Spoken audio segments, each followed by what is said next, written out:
going to be pulling the rear fenders off of here, doing a little rust repair in this corner here on both fenders. Also going to install a frame notch, raise the floor. You know, it's got one of these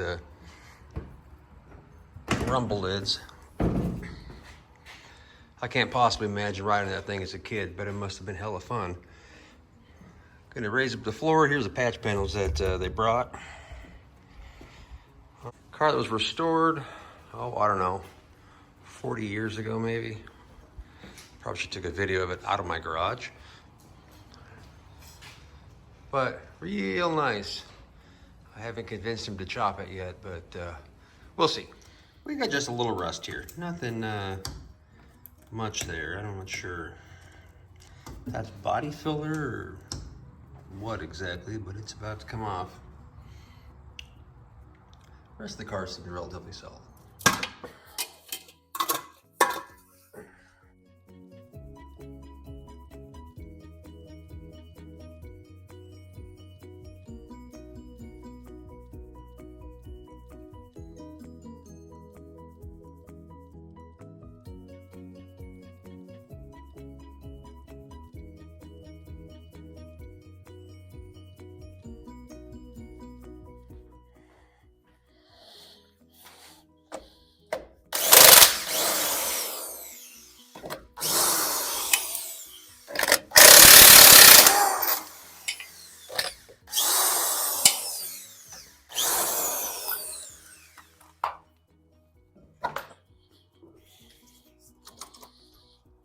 So if you're unfamiliar with the early Fords or any old car, the brakes are mechanical.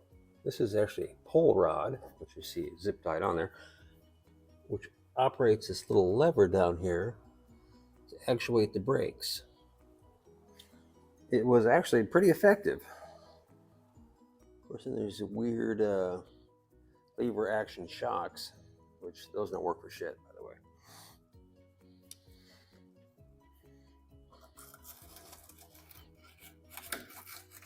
Sometimes I just can't help myself.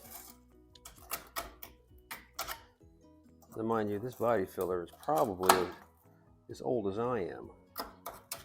But if you don't prep it properly, eventually it falls apart.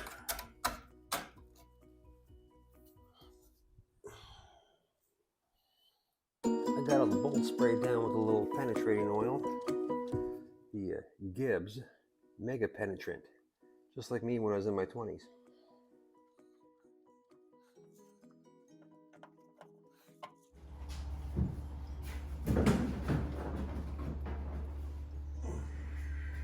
An interesting thing is you'll see the bolts for the fender here. You know, look like they should belong there. But if you climb inside, see if you get to the camera, you'll see that they're all drilled in different locations. That isn't odd. Definitely one of those things when you think your car is all original. I don't think so. But only the driver's side fender is like that. Passenger side is the same.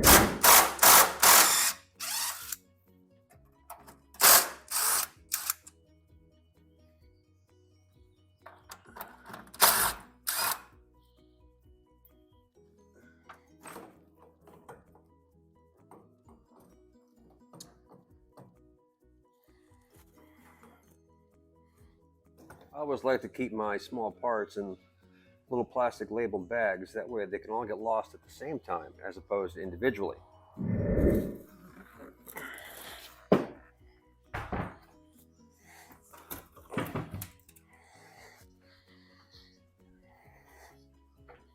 So everything on here looks pretty good. The fender itself actually is pretty solid. 36 Fords always have the same little spot that gets rusted out because of that lip there.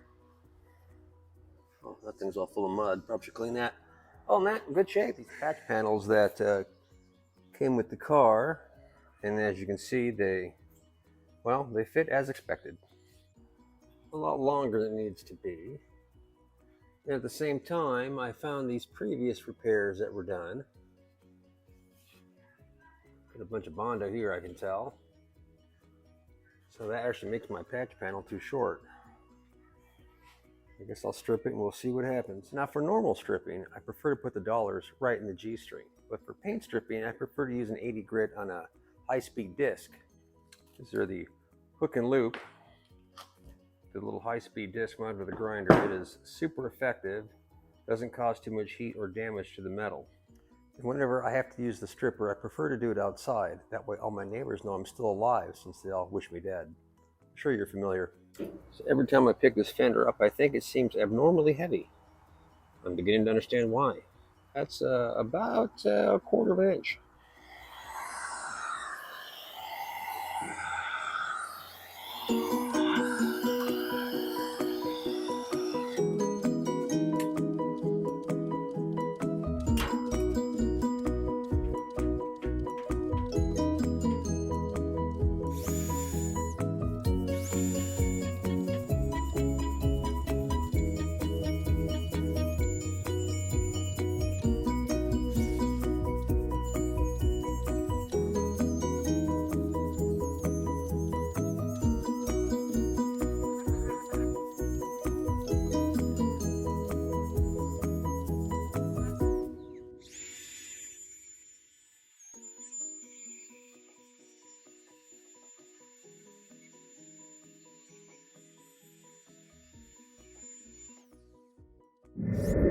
Just like the woman you brought home from the bar. Once you get her in the light with the makeup off, it's not exactly what you anticipated. Well, it is what it is. Got a repair here, a repair here, something going on down here, Bondo going still thick, quite a ways up there. Looking on the inside, I can see there's dents in here that, I don't know, I guess they didn't own hammers in the 70s. Got it trimmed down here. Starting to fit a lot better. Just need to drill it and mount it, and I guess I'll mount the fender back on and fill in the blanks.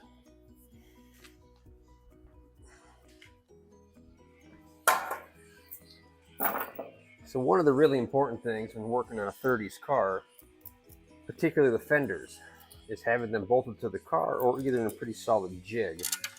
If you take them off the car, they twist and they move. You'll spend all this time doing body work and repairs and go to put the fender on and it will not fit. So we're going to use the car as a jig.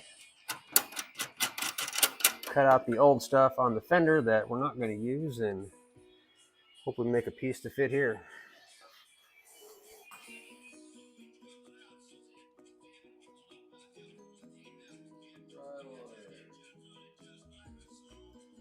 Also, one of the other weird things, it's on this inside lip, they welded a 1/2-inch rod, which is a very common thing to do. The problem is they welded in there, then smashed this entire lip, apparently all the way up, because I just keep finding body filler the farther I go. So, loads of fun. There's that rod I was talking about, it goes all the way up there. Alright, got the fender all mounted up. As you can see, got a small gap there. Now I'll work on making a patch panel. Got the paper template up there. It shouldn't be that big of a deal to make. Probably use my new planishing hammer. So pro tip, these post-it notes, big old sheets of paper are great for pattern making because they come in a big pack, they're stuck together, and relatively inexpensive. And if you're the last guy to leave your work safety meeting, then they can end up being free, like this one.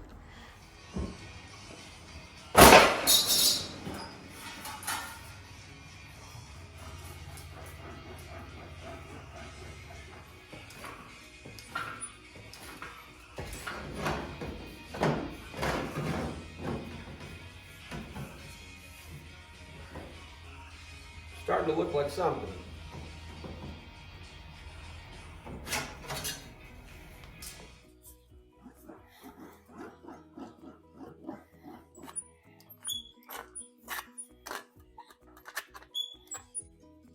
starting to look like it belongs there. Need to scribe it and trim it, and I think it's ready to tack. Got it all clamped in place. Put this piece on there to help line the fenders up to make sure everything is where it's supposed to be in terms of the lip. Then I'll spray a little layout fluid on there, scribe it, and trim it for final fit.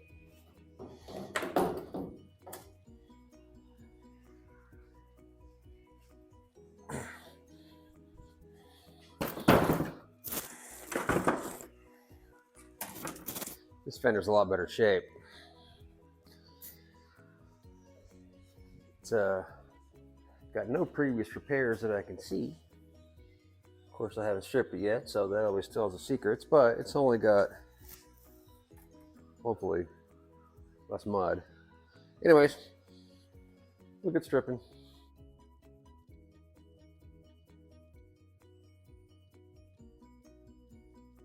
This is looking a lot better. No real reason for all that body filler to be there other than laziness. Not really sure what happened with craftsmanship. Because back in the 30s and 40s, when people would build stuff, they used tools and hammers. They would hand make things. And then sometimes around the 60s or 70s, it's like they forgot. And Bondo came around, and it was like the magic fix for all. You got a little dent, Bondo. You got rust, Bondo. You got a bad case of VD you can't wash off, Bondo. The magic salve fixes everything. I don't know. So I got the rear fender remounted back up. I got the patch panel mounted up. And this is a perfect example as to why you bolt everything back to the car prior to welding. Look how far off that is. It's like not even in the ballpark. You know, this is the fender that had all the bolt holes re-drilled, which I don't find any rational reason as to why that was done, because everything seems factory. I don't know, this might be a replacement fender from maybe the 30s. I don't think anyone's ever made replacement fenders for the 36 that I'm aware of.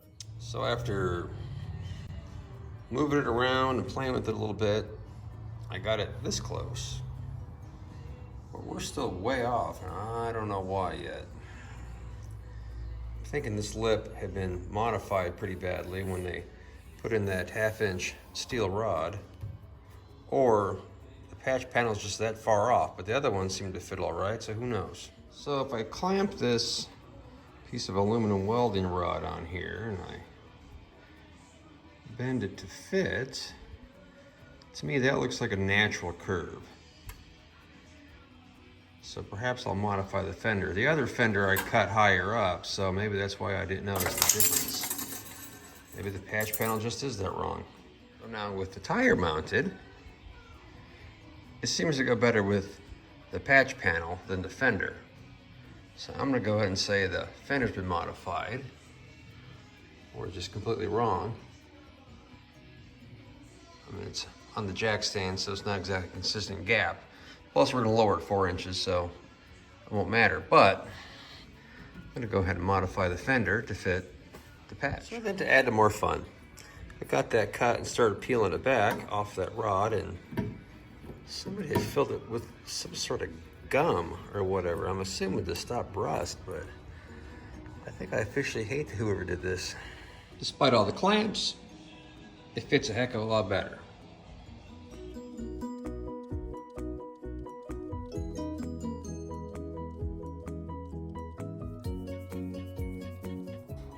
Got it all welded together, and I need to finish that lip and metal finish everything. It's getting close. Got fender number 1 roughed in a little bit. I needed to refit it to the car so I can do final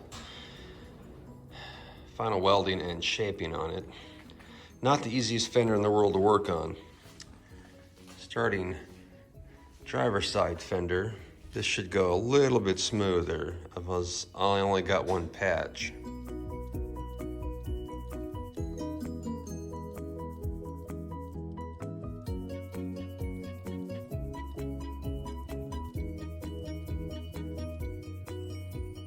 So back here, I got this unscrewed. This is like a, believe it or not, this was like a trough to collect water that would run off the deck lid, so it wouldn't run into the compartment. I don't know where the heck it drained to, but this is probably why they're all rusty when you find these things. But anyways, I got that out, I'm going to cut the floor out here shortly, put a frame notch in. Cut the floor out now for the notch. Going to use this to get the bulkhead out of the way and then I'll trim it. But first, I noticed this. Seems a little sketchy. Perhaps we should fix that first.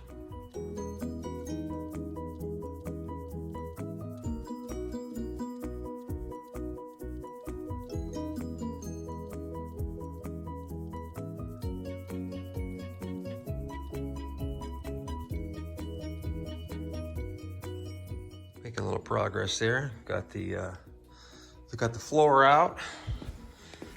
Don't think I murdered the wheel wells too bad. I need to pull these fenders back off. So it's time to notch the frame. I got these frame notches that came from Carrillo, which are super nice. Pre-assembled, 1/4 inch wall. Really couldn't be easier. Definitely nice. So I got the fenders off again, which is probably the, I don't know, 7th time. Got those off, wheel well cut out, frame cleaned up, all the important things moved like electrical, fuel lines, all the stuff we can't live without. Notches in and ready to be finished welded.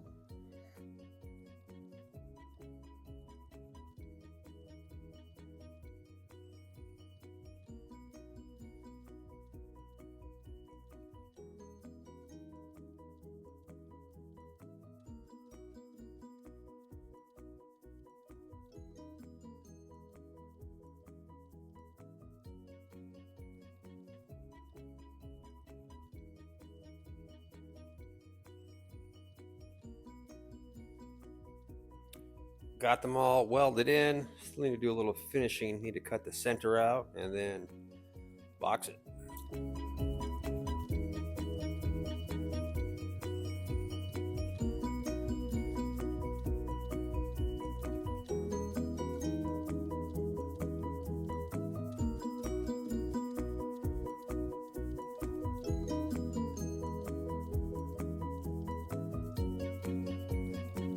So I got the notch welded in. I got the bottom plate welded in, fender trimmed out. I of course ran out of welding wire before I got a chance to do the inside. So I'll be doing that tomorrow, I guess. So since I'm currently out of welding wire, I'm gonna work on the floor. So I need to bring that up and over. Nothing too special. One of the problems I have, though, is the total width is 42 inches, but my sheet metal brake is only 36 inches. So I'm going to have it come out about 6 inches here and have a panel that's welded to the inner fender well. And then this area here, I'll do separately as something I can bolt in. At least that's my theory.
Fuel line done, electrical, and cleaned all the undercoating off of that spot. I didn't bother recording that because there was a lot of cussing involved, but got these panels just about ready to go. Time to tack them in place. Got the wheels and fenders back on for about the 70th time. Getting to be almost a pro like NASCAR. This is the license plate mount that we came up with. It's designed to install back in the same 3 holes that the spare tire cover came off of. This one actually has an extra mount on top for a bus stoplight, but pretty neat design.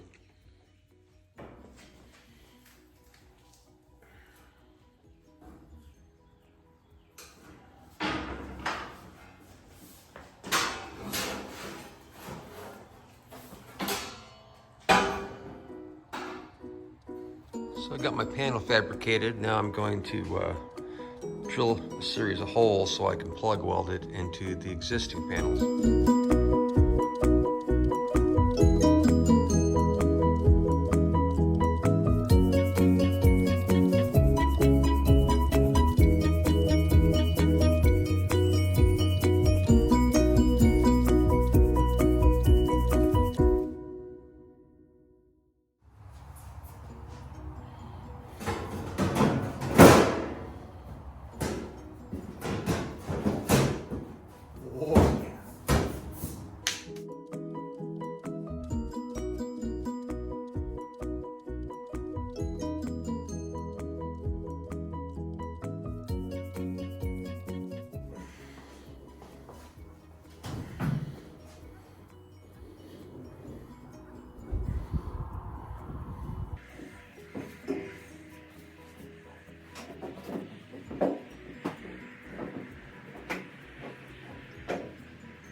It took a little bit of cussing, but it's done. This is ready to go home, on to the next project.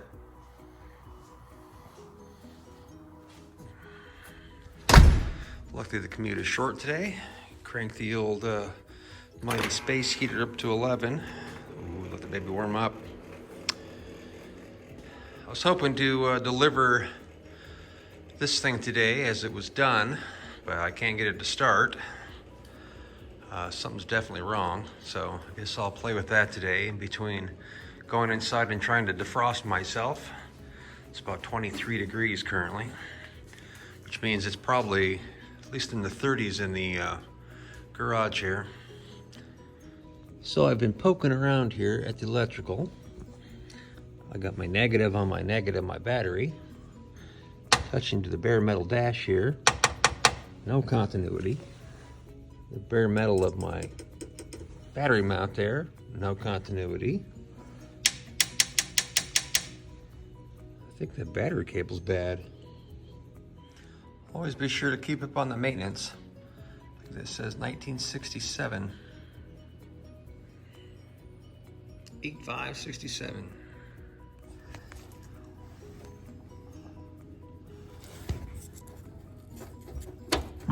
That's the ground from the battery to the chassis. Yeah, that ain't gonna work. Well, got that sorted out. Just a bad ground. Everything's working fine now. As soon as the ice melts, I can probably deliver this thing. Thanks for watching. I do have some new t-shirts and merchandise. If you're interested, please subscribe. We'll see you next time.